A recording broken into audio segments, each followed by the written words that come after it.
Hi everybody, FPL Witty here, back for another FPL video. Hope you're enjoying them so far. I think this is number 6 so far this season, because we started just after the game launched. We've been going through pre-season, so if it's your first one, welcome, it's good to see you. And the idea really is that I'm out in the West Yorkshire countryside. None of this studio high-tech gadgetry. We're out having a walk, talking FPL, getting some fresh air, keeping fit, and we'll keep them to about 10-15 minutes, just nice manageable chunks. So we're up and running then, game week 1, and it's all over after all the waiting. Hope you had a good one. I had a reasonable week, so that's good.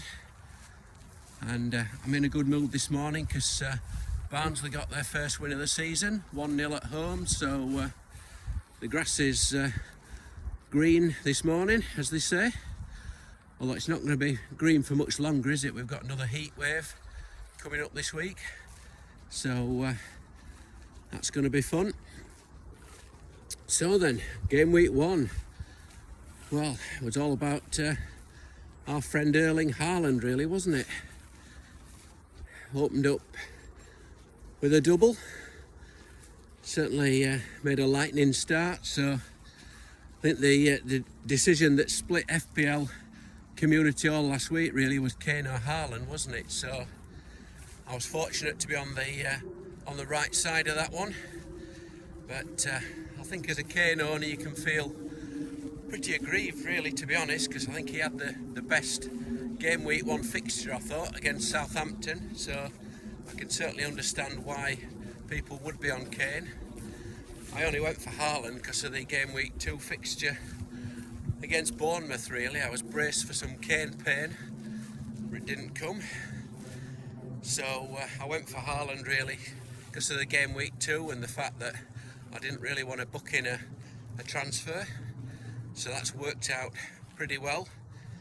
It just shows the variance that you can get in FPL. It's about an 11-point swing between the two, and of course Haaland owners can now bank a transfer potentially as well, can't they? So 11 points and a transfer as well. So pretty unusual, of course, for Spurs to get 4 goals and Kane and Son not to be amongst them. Son did get an assist, of course, and it was Kulusevski, wasn't he, that stole the show there. So if you're wrong, Kulu, full credit to you for that call. Bit of a stroll though, really, wasn't it, for Manchester City? Some will say that the first goal for Haaland was a penalty, but of course he won the penalty, didn't he, by his blistering pace. I think if he can start like that, then wow, potential is huge, isn't it, this season for Haaland. And of course, those making the Kane to Haaland switch, the prices changed on Sunday night, didn't they? So unless you made that move on Sunday night, or you kept $500,000 back, then you've missed the boat on that move, unless you're taking a -4. So certainly brutal swing either way, but I was fortunate to be on the right side of that one. Liverpool made a stuttering start, didn't they? So not really at the best. Mitrovic was the star, wasn't he? Last time he was in the Premier League, I think he scored, was it 3 goals? And he's already got 2 against Liverpool, so he could be a different cookie, couldn't he, this season? Certainly a bargain at 6.5 potentially. And I hope you captain Salah. I said last week I was going to captain Salah, keep it simple, and I did. Nice 24-point captain start. Just keep it simple. So that was good to see. The debate all week, of course, was whether it was going to be Robertson or Luis Diaz for that 3rd Liverpool spot, and the answer to that was neither, wasn't it? Darwin Núñez. Don't know how much longer he can stay out the starting lineup. What an incredible start to the season he's had. So I think he's going to be coming into our sides very, very soon.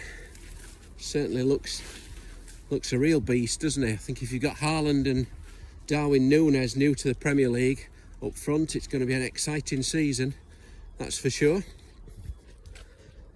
And Jesus, 72% owned. You could just see that happening, couldn't you, really? 7 pre-season goals, and then he blanks in the first match.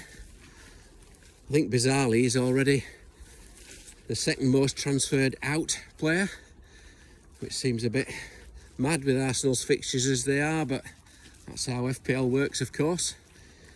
Players blank, players score, and people make transfers.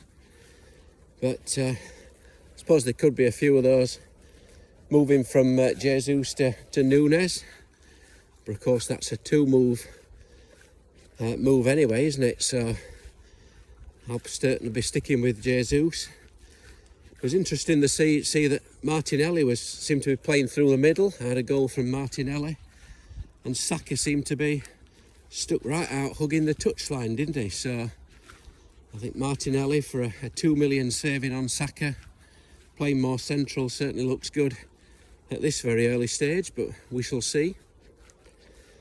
A lot of panic about Chelsea, wasn't there, pre-season? Chelsea, a club in chaos, but they got the job done, didn't they? Clean sheet. My man Reece James bagging some bonus and a clean sheet. Chilwell was a bit of a surprise to see Chilwell out from the start. And it was good to see Cucurella getting introduced. I would imagine he's going to be pretty nailed in the side soon, whether that's in the centre or out on a wing-back role. So no panic at Chelsea. And what happened elsewhere? Well, Manchester United, just when you think they've turned the corner, a new start, new beginning, new manager, great optimism, and yeah, they're as bad as ever, aren't they? Ronaldo on the bench, couldn't even save them. All this optimism on Sancho and Rashford came unstuck, although in fairness, I think if you're a Rashford owner, you can consider yourself pretty unlucky, really. Could have had a couple. Neto and Bailey, they were all the talk of the pre-season in-form enablers, weren't they? Completely predictably, they both blanked, and perhaps the answer to Bailey or Neto is Dewsbury Hall after all that, or Pascal Gross, of course, but far too early to draw any conclusions. We'll see how that one comes out. A lot of people on the 2 Leicester keepers, weren't they? Both coming in at 4 million. Leicester conceded. Plenty both on either the Leicester keeper double up or the Ward Sanchez double rotation. So no immediate success there, but they conceded ground to Edison, Ramsdale, Mendy, all the premium keepers keeping a clean sheet. So how did I do with my team? Well, I had a pretty good start, I have to say. 72 points it was. I got 6 returners, captain Salah, kept it simple. I was on the right end of the Haaland Kane one. Whether that was good luck or good judgment, I'm not sure, but very happy with that one. A goal from Martinelli, 3 clean sheets, Ramsdale, James and Cancelo. The Trent Robertson double up at the back didn't work out in week 1, but I'm sure it will. So I think I got a bit lucky because I was on Perisic. Many decided to sell him after the rumours of him being benched, which were completely full of credit, weren't they? So I decided to keep Perisic. In hindsight, I could have sold Perisic, really. Should have sold him perhaps to Kyle Walker or Trippier. That would have been a few extra points. So I do still like Perisic. I think to have Perisic from game week 3 onwards. I think you only had to look at how the Spurs wing backs did with Emerson and Sessegnon to know how much of a threat Perisic is going to be. So I think having decided to stick with him in game week 1 and not get a Man City defender, a few short-term points lost, I will probably stick with Perisic now. So we'll see how that one goes. I decided to start Perisic and I benched Bailey, which I think was probably a mistake. Bailey was very, very highly owned against engaged managers, and I think he could have done a lot of damage to me. So I think I got away with that one, really, playing Perisic over Bailey. So all in all, I'm happy with that. 72 points. Game week rank of about 1 million, just over. They always say that if you get an individual game week rank of about 1 million, that you usually get a green arrow wherever you are. So I think it's a good place to be. I think when you look at what they call the elite managers, who are ranked the top 1,000 managers in the game through their track records, the average elite manager score I think was about 67 points, was it? So I think that as a benchmark to be 5 points up on elite managers, certainly a good benchmark to have, and I'm very, very happy with that one.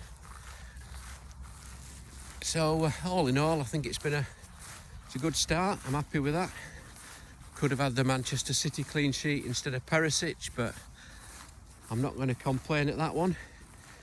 So what next? Well, I think my most likely scenario is I'll probably roll the transfer, and then I can have 2 transfers in game week 3. That will be the idea. Then I can jump on a few bandwagons. That'd be nice. Strong position to be in. Unless I decide to sell Perisic to Walker, I think rolling will probably be my option this week. So I hope you had a good week. Please don't worry if you didn't. I think you've got to realise that we're only in game week 1.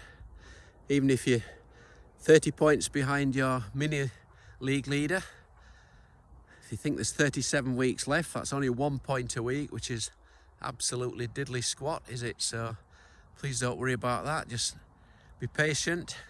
Don't make any knee-jerk transfers. You pick your team for a reason at the start of the season. You put a lot of thought into it, so I try and avoid making a knee-jerk transfer. If you can roll it, do so. Albeit the Kane to Haaland one might be a tricky one if you're on Kane.